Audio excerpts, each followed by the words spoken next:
So there are different things which are showing that Hackney is a great place to live if you're LGBT. There's stuff like Amy Grime House if you're a bit older as a night. There's Off Centre youth group in Hackney. A lot more people are feeling a lot more easier to just be themselves and go out and have fun. And however, it's not the end of the rainbow. It's not the perfect place because there's still people who are lesbian, gay, bisexual, transgender facing harassment, abuse and violence just because of their gender identity or their sexual orientation. It's easier to set up pubs, to clubs, to park festivals. It's easier to change legislation, to get policies in place, but it's hard to change people's minds and hearts, and that's the struggle.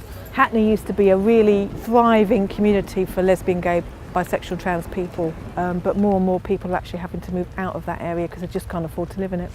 It's really made an enormous amount of difference to how young people can access housing, which is a really serious issue for particularly LGBT young people who don't have anywhere to live because they've been rejected by their families.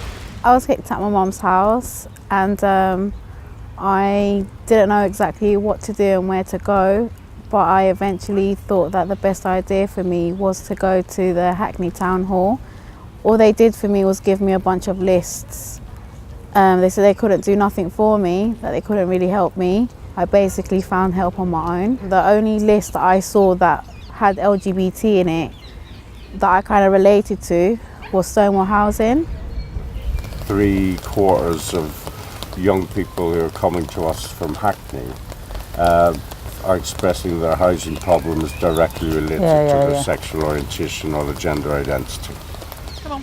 But on the other end of the spectrum, you've got difficulties that older people face, and they're quite often invisible in terms of their isolation and their needs for increasing care as they get older. I'm thinking particularly about social care support. And that's something that's affecting all older people, but more so LGBT older people because they are less likely to have birth families, they're less likely to have social networks that support them.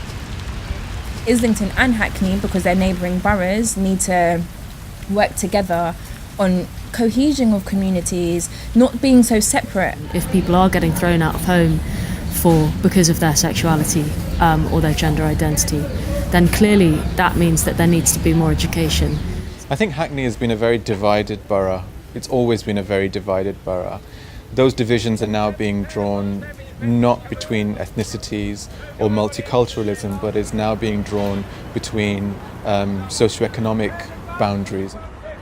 I think my experience of being LGBT in Hackney is so different because of my race and my gender and my class.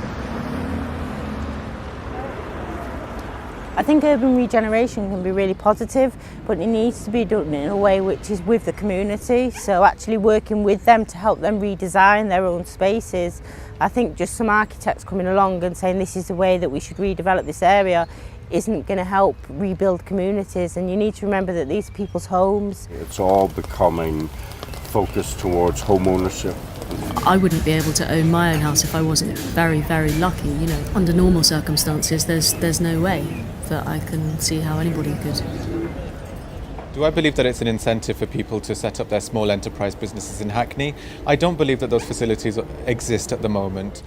I think there's always room for social enterprise schemes. Get young people to think that, you know, actually it is possible for them to develop their own ideas and their own businesses, and also to think more about how a business model can help shape a community and support a community. I think you need to protect services for young people, make sure things like the Off Centre have got more protection for the long term to make sure that there'll always be safe spaces for LGBT young people in Hackney. There's just not enough, really.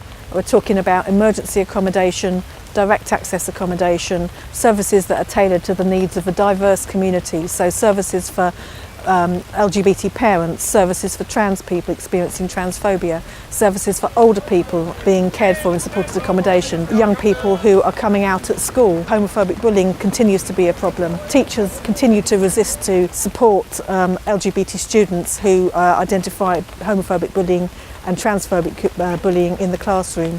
Actually commission some research and find out how big the population is. I feel like a lot of people don't know about the services, or they have no idea about what it can be actually offered to them. I think we've traded food banks for other better services that we had within the borough. The food banks are considerably far away from where the clients actually live, and the cost of travel is far too expensive for them to undertake this journey. It would be better if they had their own money so they could access the food that they actually wanted to themselves. Someone's sexual orientation, gender identity is only one part of someone's identity. It's a big part, but we should also then consider, someone's ethnic origin, someone's age, someone's religious belief.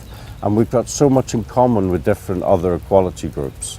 We should all be working together to improve the situation for everyone in Hackney. And that's what Stonewall Housing's ambition is.